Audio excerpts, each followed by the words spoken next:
Good evening and welcome to Biz RoundUp. I'm Nadun Sirivardhana and we at our television bring you a collection of business highlights. Let's have a look at the headlines. President AKD stresses rural inclusion in the national economy. EDB Australia hosts seminar on export promotion under the trade framework. No new e-commerce tax, Treasury Secretary Surya Perumal clarifies. News in detail. President Andrew Kumar Dissanayake declared that rural communities must be integrated in the national economy as active stakeholders to ensure meaningful and inclusive economic growth.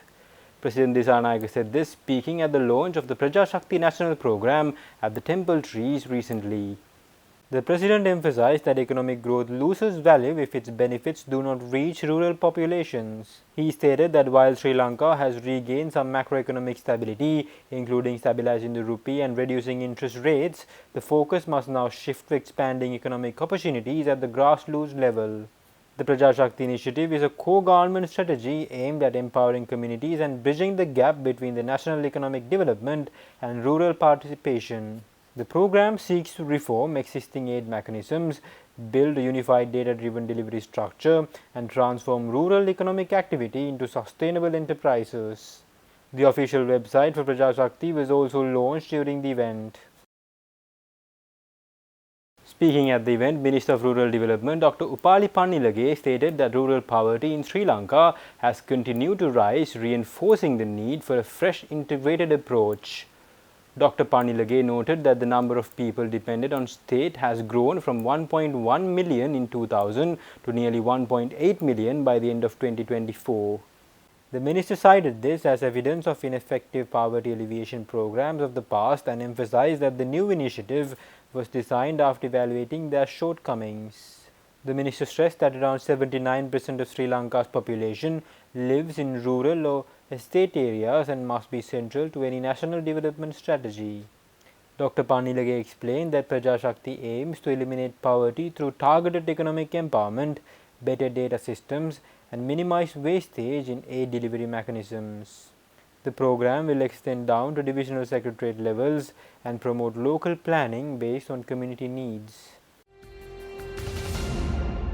The President's Fund received a boost of 100 million rupees as a donation from the Lanka Indian Oil Company. The President's Funds also recognized 361 high-performing GCE advanced level students from Sri Lanka's southern province.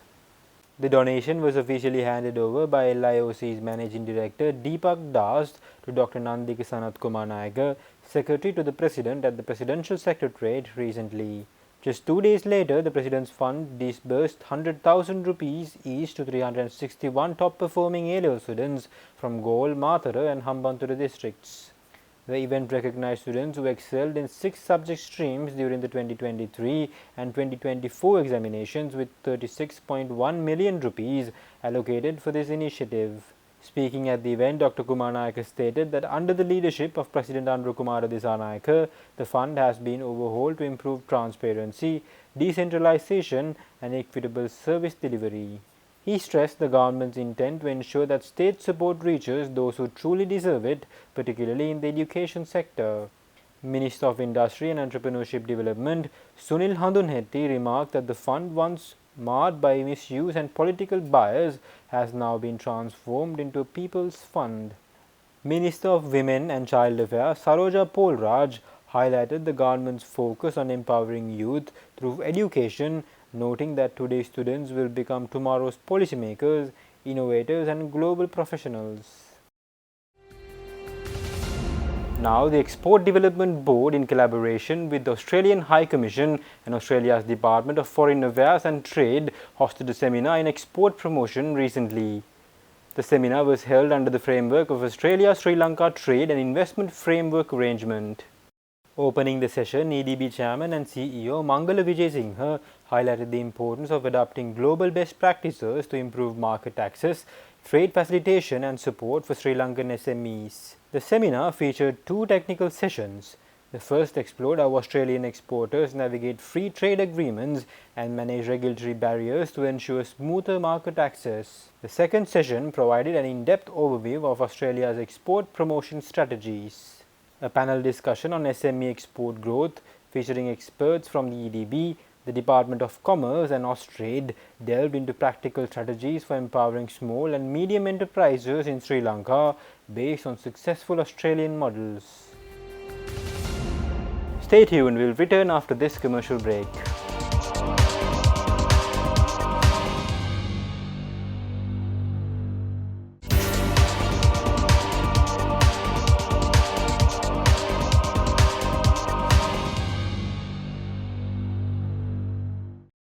Welcome back. The Colombo Stock Exchange, the Securities and Exchange Commission, the Sri Lanka Institute of Directors and the KPMG launched an initiative to support the growth and longevity of family-owned businesses in Sri Lanka. The Family Business Forum held in Colombo recently brought together nearly 150 family business owners and experts. The event explored vital themes such as succession planning, governance frameworks, separation of family and business wealth, and the benefits of public listing. Chairman of the SEC, Senior Professor DBPH Disabandara, urged Sri Lanka to shift from a savings-oriented mindset to one focused on investment, highlighting the role of capital markets in unlocking long-term national growth. A panel discussion followed featuring prominent leaders including Dilshan Veerasekara, Imtiaz Yusufali, Senaka Kakiriwaragodage, Prakash Shafter, Rushanka Silva, and Daniel Trimarchi. Moderated by KPMG's Tamali Rodrigo, the panel addressed real-world challenges and opportunities in family business transitions. A parliamentary delegation from Nepal visited the Hambantota International Port, signalling growing regional interest in Sri Lanka's logistics and maritime infrastructure. The delegation representing Nepal's federal parliament toured the Hambantota International Port to explore investment prospects and regional cooperation opportunities. The group included senior officials such as Secretary General Padma Prasad Pandey and other members of the Nepalese Parliament Secretariat. Senior officials from Hambantota International Port Group highlighted the port's strategic location, multipurpose infrastructure, and its emergence as a key maritime and logistics hub in the Indian Ocean. The discussions emphasized potential cross-border commercial collaboration, including opportunities in trade, logistics, and industrial partnerships. HIPG also invited Nepalese investors and enterprises to consider using Hambantota as a regional base for growth. Treasury Secretary Dr. Harshana Suryaperuma clarified that the government has not imposed any new tax on e-commerce transactions amid rising public concerns over recent changes in custom procedures for small parcel imports. Dr. Suryaperuma said this addressing reporters at a media briefing held in Colombo recently. Dr. Suryaperuma emphasized that the recent steps taken by Sri Lanka Customs were not new taxes but corrective measures to plug revenue leakages and ensure proper classification of goods under the harmonized system code. He revealed that some e-commerce platforms misused concessions granted under business-to-business models by engaging in business-to-consumer transactions, thus avoiding proper taxation. The Treasury Secretary added that Customs is considering the adoption of de minimis thresholds similar to practices in other countries to allow tax-free imports below a set value while ensuring fair taxation on larger volumes. Industries Deputy Minister Chaturanga Abesinghe, speaking separately, acknowledged that regulatory shortcomings around cross-border e-commerce, particularly in B2C transactions, have led to current issues in customs duty assessments. He said loopholes created since 2017 to 2018 allowed platforms such as Temu and AliExpress to avoid proper taxes by exploiting the weight-based system and bypassing HS code requirements. The Customs Department recently updated the Asigura system to classify such imports under standard tariff codes, leading to a sudden spike in taxes and public frustration. Stay tuned, we'll return after this commercial break.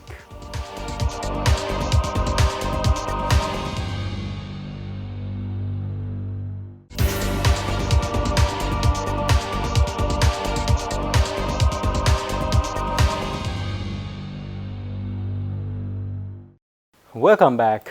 The Central Bank of Sri Lanka has initiated a formal resolution action on Nation Lanka Finance under the Banking Act following the company's prolonged non-compliance with regulatory requirements and its worsening financial position.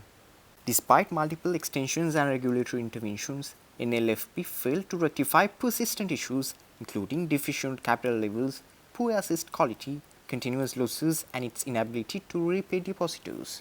The administrator now holds full authority over the company's assets, rights, business operations, and management. The central bank stated that the resolution action aims to protect the interests of depositors and creditors and safeguard the stability of the financial system given NLFP's deteriorating condition.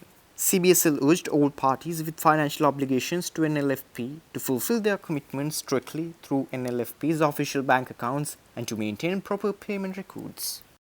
Now, the Central Bank of Sri Lanka has announced the extension of the suspension imposed on Perpetual Treasuries Limited for operating as a primary dealer for a further period of 6 months, effective from last week. The decision was made under the provisions of the Registered Stock and Securities Ordinance and the Local Treasury Bills Ordinance and is intended to allow for the continuation of ongoing investigations into PTL's operations. PTL has remained under regulatory scrutiny following allegations of irregularities in the issuance and trading of government securities. The CBSL reaffirmed that the suspension is necessary to ensure the integrity of the country's financial and capital markets while inquiries continue. Now, Daiki Axis Environment hosted a children's art competition with the goal of raising environmental awareness and promoting water conservation among young minds recently. The event was organized in collaboration with the Surangani Volunteer Services, a Japanese-backed NGO that works to uplift disadvantaged children, particularly those with special needs and underserved communities. The competition brought together children from low-income families supported by SVEs and was graced by several dignitaries, including Dr. Anton Jayakodi, Deputy Minister of Environment, and Prabhat Danayaka, Chief Operating Officer of Daiki Axis Sri Lanka Environment.